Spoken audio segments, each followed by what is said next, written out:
track plug-in solar policy across the country, you start to notice a pattern. Most states treat these bills as standalone gadgets. They write a specific law about a specific solar device. But Maryland did something entirely different. They looked at plug-in solar and said, this isn't just a gadget.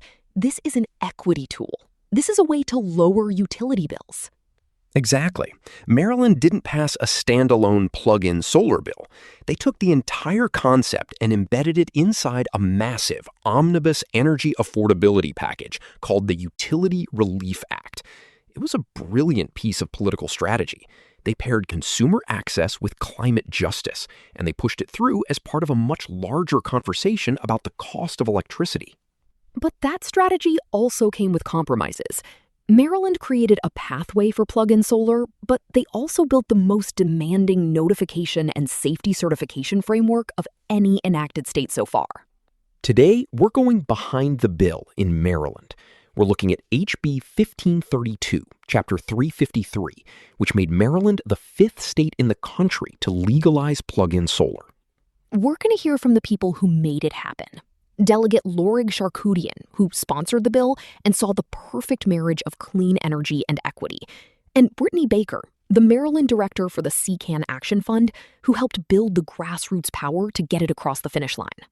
It's a story about threading the needle with utilities, navigating the complexities of a deregulated energy market, and trying to make sure the clean energy transition actually reaches the people who have been left out. Let's get into it. Welcome to Plug-in Solar Explained. I'm Lisa, your consumer advocate. And I'm Mike, your policy and technical expert. This is Behind the Bill, our special series where we dig into the state laws that are making plug-in solar legal across the country. Today, we're heading to the Free State, Maryland, HB 1532.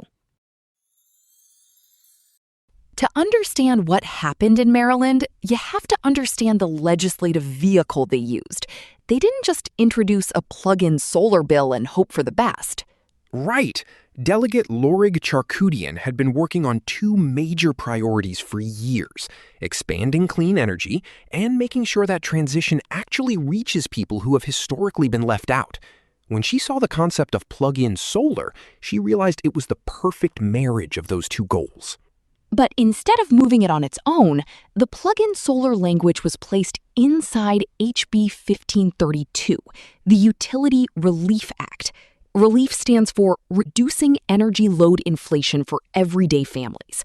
It was a massive omnibus energy package designed to tackle high electricity costs, reform utility spending, and fundamentally change how energy policy is approached in the state. The broader bill included everything from restricting the amount of ratepayer dollars utilities can use for supervisor salaries, to placing new scrutiny on transmission line projects, to making changes to the Empower Maryland Energy Efficiency Program. It was a heavyweight piece of legislation. And this was a very deliberate choice. Brittany Baker, the Maryland director for the CCAN Action Fund, that's the Chesapeake Climate Action Network, explained that their theory of change is that ambitious policy requires people power. They saw plug-in solar as a people-first way to build equity into Maryland's clean energy future. Baker pointed out that clean energy progress depends on more than just building massive infrastructure projects. It depends on residents and ratepayers actually seeing a place for themselves in the transition. If you're a renter in Baltimore or a condo owner in the DC suburbs, a massive offshore wind farm or a utility-scale solar array is great for the regional grid, but it doesn't give you a direct, tangible stake in generating your own power. It doesn't change your relationship with your electricity consumption. Plug-in solar does exactly that. It transforms a passive ratepayer into an active participant in the clean energy economy, even if they only have a sunny balcony to work with. And because high electricity costs were dominating the legislative conversation in Annapolis, state leaders decided to assemble this large omnibus package rather than moving every energy proposal separately. Plug-in solar was pulled into that larger package because, as Baker put it, everybody was excited about it. It was widely viewed as understandable, helpful, and comparatively non-controversial. Delegate Charkoudian saw the Utility Relief Act as the perfect home for it. A small plug-in solar device isn't going to completely solve rising electricity prices, but it gives consumers another tool. It works on emissions reduction, energy affordability, consumer choice, and clean energy access all at the same time. So, how did plug-in solar actually get on Delegate Charkoudian's radar in the first place? It wasn't just one single moment. No, it was a combination of factors. She credited Brightsaver with helping her understand the policy opportunity initially. Then she connected with the Utah lawmaker who had moved one of the first plug-in solar bills in the country. But the real turning point was the media attention. When the New York Times published an article about the category, constituents started sending the story to Delegate Charkoudian, asking what Maryland was doing about it. And her answer was simple: I'm on it. That constituent demand created real political momentum. Baker noted that the category is so compelling because it's incredibly easy to visualize. A lot of energy law involves regional transmission organizations, utility filings, and federal regulatory structures. It's dense, abstract, and very difficult for everyday residents to follow. But plug-in solar is different. You can picture a small solar panel on a balcony, a deck, a backyard, or a patio.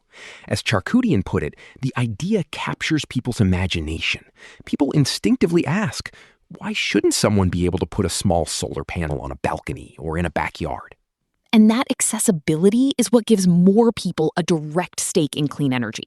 You don't need a good roof. You don't even need to own your own house.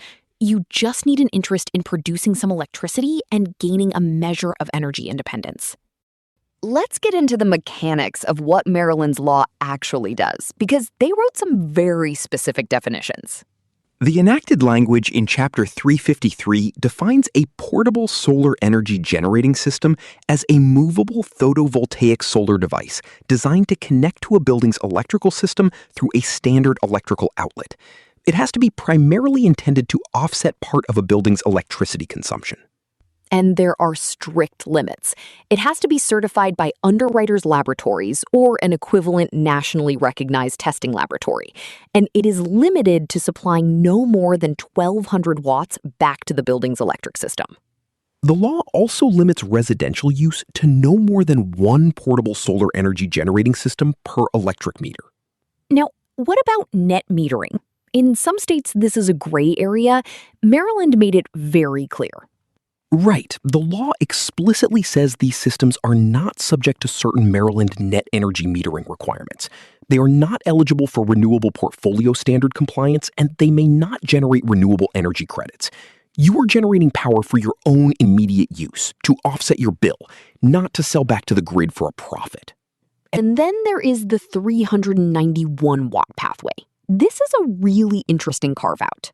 Yes, the law states that a smaller system, one with a maximum power output to a standard electrical outlet of no more than 391 watts, is exempt from product listing provisions that would require alterations to the building's premises, wiring, or electrical panels. This is designed to make the smallest, simplest systems even easier to adopt, especially in older buildings where electrical upgrades might be difficult. Now we get to the most heavily negotiated part of the bill, the relationship with the utility companies. One phrase defines Maryland's approach more than any other: notification, not permission. Delegate Charkoudian noted that utilities raised concerns early in the process. Advocates originally wanted qualifying systems to be completely simple for consumers. No major home upgrades, no interconnection costs, and no traditional interconnection application. But utilities were concerned about losing visibility and oversight when devices were connected without notice. They wanted to know what was being plugged into their grid. So Maryland responded by adding a notification concept. But Charkoudian emphasized that notice should not be confused with the utility approval process. The compromise paired utility notification with limits on system size and the number of qualifying systems connected to a residential meter. Baker said that approach helped thread the needle with utilities while preserving the basic consumer access goal. Here is what the law restricts utilities from doing. An electric company may not require a customer to obtain the company's approval before installing or using a qualifying system. They cannot require a customer to pay a fee related to the system's ability to feed electricity back into the grid. And they cannot require additional controls or equipment beyond what is integrated into the device, except as provided in the statute. But Maryland did not eliminate utility awareness altogether. The law requires the customer to notify the electric company once the system is installed. And this is where Maryland's law is currently the most demanding in the country. The customer must provide certification of the system's safety features and maximum generating capacity. And if the system requires an automatic locking disconnect switch, the customer has to pay for its installation. Traditional rooftop solar often requires interconnection applications, utility review, inspections, approvals, and sometimes long waits. Maryland is trying to avoid turning a small consumer device into a full interconnection project, while still giving utilities basic information about installed systems and their safety features. But CCAN plans to follow this process very closely. Baker said they have to see what the notification process will actually look like at the utilities to make sure it feels like purely notification and not a backdoor approval process. The strongest argument for plug-in solar has always been access. Rooftop solar works well for some households, but so many residents are excluded. Exactly. They may rent their home, live in a condo or an apartment building, lack a structurally suitable or unshaded roof, or just be completely unable to afford the upfront capital required for a full permanent solar installation. For decades, the message to those residents has essentially been, wait until the grid gets greener. They may desperately want to participate in the clean energy transition, but they have had absolutely no practical direct place to start. Plug-in solar changes that narrative completely. Baker said advocates used two complementary narratives during the legislative session to build support: lowering electricity bills and expanding equity in the clean energy movement. When you walk the halls of a state capitol, you need arguments that appeal to different priorities. For some lawmakers, the environmental and climate benefits are paramount. For others, it's entirely about the pocketbook, how this policy will help a constituent who is struggling to pay their monthly utility bill. By framing plug-in solar as a tool that accomplishes both simultaneously, they were able to build a broad, durable coalition of support. But she also cautioned against overselling the savings from a small system. A plug-in solar device is not going to eliminate a household's electric bill. As Baker put it, yes, it will lower your bill by a few dollars, but the main purpose is the equity. The larger value is that more residents can own and understand a piece of the clean energy transition. Delegate Charkoudian hopes that climate justice organizations, counties, municipalities, contractors, and local programs can step in to help turn that theoretical access into a practical reality on the ground. She described several possible models for how this could work. We might see bulk purchasing programs where a city buys hundreds of units at a discount and distributes them. We might see income-based discounts, partnerships with grassroots community groups to handle outreach and education, or direct local subsidies funded through county or municipal climate action programs. The law creates the legal framework, but local action is what will actually put these devices onto balconies and into backyards. But she also raised a really important caveat that we have to talk about: master metered buildings. Right. Many older garden-style apartments and some condominiums do not give each resident an individual electric meter or a direct electric bill. If you live in a master metered building, you might technically be able to purchase and plug in a solar device, but the financial savings, the actual reduction in the utility bill, will likely flow to the building owner or the property management company rather than directly to you, the resident. Because you don't have your own meter spinning backward, you don't capture the direct financial benefit of the power you generate. That is a significant structural hurdle, and it's one that this specific piece of legislation cannot fix on its own. It highlights how complex energy policy can be when you try to retrofit new technologies into old building infrastructures. And Baker identified a second major implementation question: landlord and condominium rules. Maryland did not include the same level of tenant protection language that we saw in Virginia's law. Advocates believed Maryland was generally more receptive to clean energy, so they didn't push for explicit language overriding landlord vetoes. But CCHAN intends to watch this closely. If landlords or condo associations become practical barriers, they may have to revisit the law to add explicit protections. Together, those perspectives sharpen Maryland's equity test. It's not just about whether a device is legal. It's about whether renters, apartment residents, and households with high energy burdens can actually obtain one, install it, and receive the benefit. We need to talk about another layer of complexity in Maryland, the deregulated electricity market. Right. In Maryland, customers have retail choice. They can choose their electricity supplier, which means the company that generates or buys the electricity might be different from the distribution utility, the company that owns the poles and wires and actually delivers the power to your house. How does plug-in solar work in that environment? The law applies to the distribution utility relationship. The wires company, like BGE or Pepco, is the entity you are notifying. They are the ones managing the physical grid connection. The fact that you might buy your actual electrons from a third-party supplier doesn't change the physical reality of plugging a solar panel into your wall outlet. But it does add a layer of administrative complexity. When a consumer goes to notify their utility, they have to make sure they are notifying the right entity. Exactly. And this is why CCAN and Delegate Charkoudian are so focused on implementation. If the notification process is confusing, or if consumers don't understand who they are supposed to notify, the policy won't work as intended. The process has to be simple enough for an average consumer to navigate without hiring an energy consultant. Let's talk about safety, because this was central to how Maryland shaped the law. Delegate Charkoudian said the main challenge during the legislative process wasn't broad political opposition. It was technical confusion. When the bill was drafted, national safety requirements and product listing standards for plug-in solar were still evolving. So how did Maryland handle that uncertainty? They did exactly what Vermont did. They trusted the national standards. Instead of trying to invent Maryland-only electrical rules, the law relies on certification by Underwriters Laboratories, UL, or an equivalent nationally recognized testing laboratory. By tying the law to UL certification, Maryland lawmakers didn't have to become electrical engineers.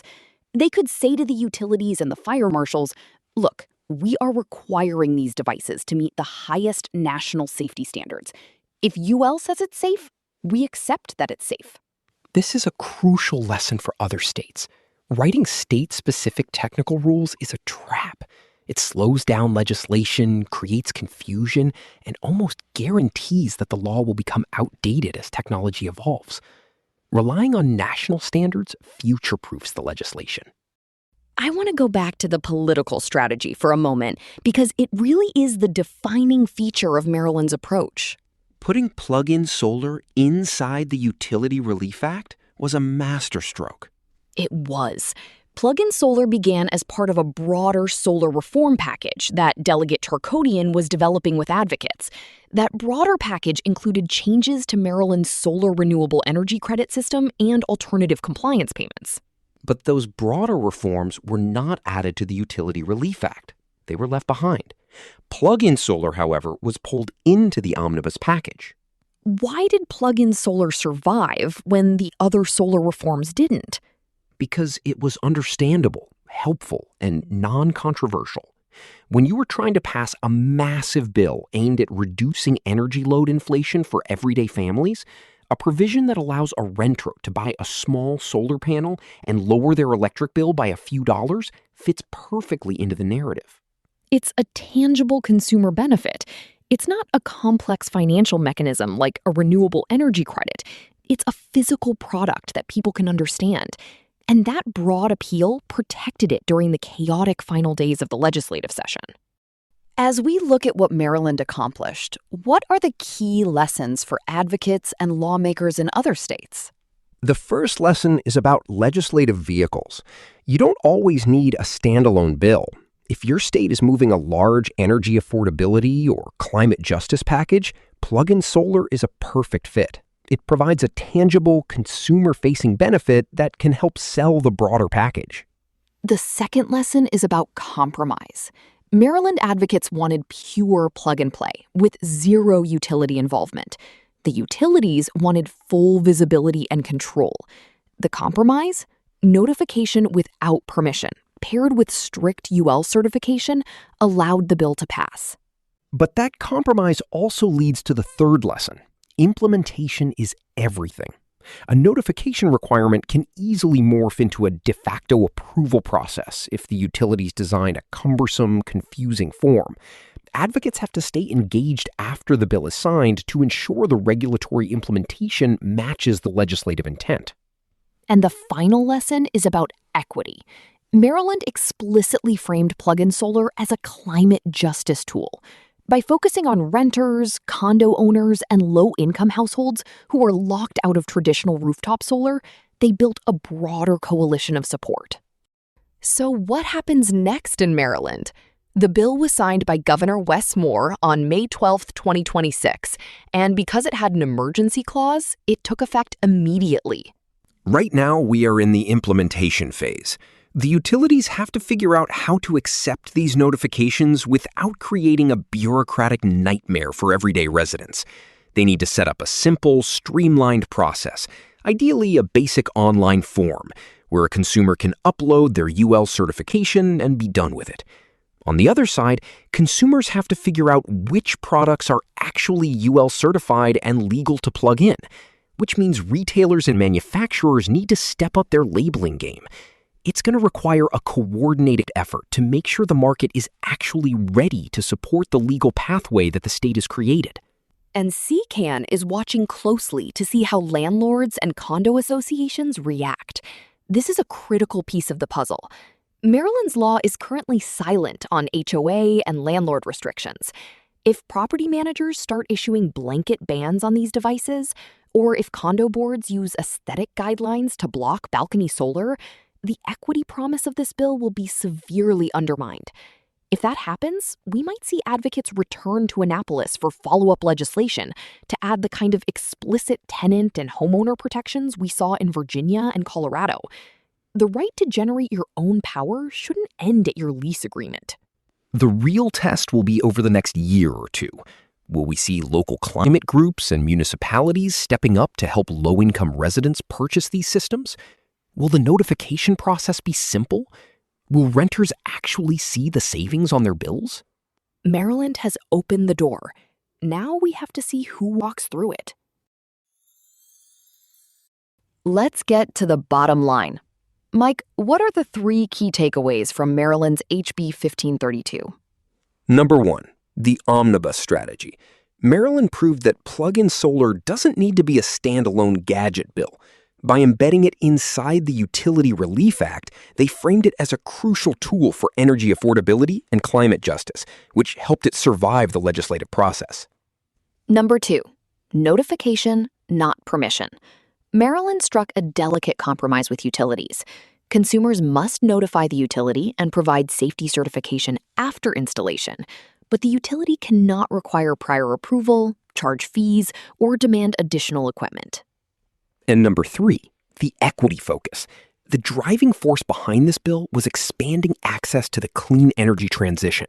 It's designed for the 27% of Maryland households that rent and for anyone who can't afford or accommodate traditional rooftop solar. If you want to read the full text of Maryland's HB 1532 or track where plug-in solar bills are moving in other states, head over to pluginsolarus.com and check out the state tracker. And if you're in Maryland and wondering how much a 1,200-watt system could save you, use the savings calculator on the site. Thanks for going behind the bill with us. We'll catch you next time on Plug-in Solar Explained.